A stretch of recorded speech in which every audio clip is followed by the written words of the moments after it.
Welcome to the Tech Egg. Don't get scrambled. Enjoy the video. In this video, I will show how to change a Toyota Prius cabin air filter. Start by parking on level ground and engaging the parking brake, then open the glove box and empty its contents. Remove the glove box stops to lower it fully and expose the filter cover. Keep a soft flashlight handy to spot clips and debris, and lay a towel to catch any loose leaves before proceeding to the next step.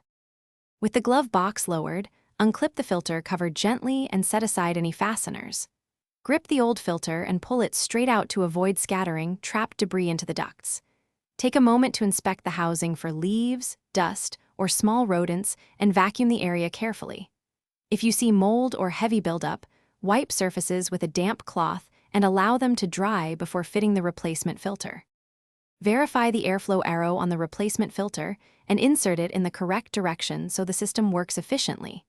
Seat the filter fully, snap the cover back in place, and reattach the glove box stops while returning any removed items. Close the glove box, start the car, and run the fan at different speeds to ensure smooth airflow and no rattles. Enjoy cleaner cabin air and more effective HVAC performance. Thanks for watching. Consider subscribing if I helped unscramble your problems.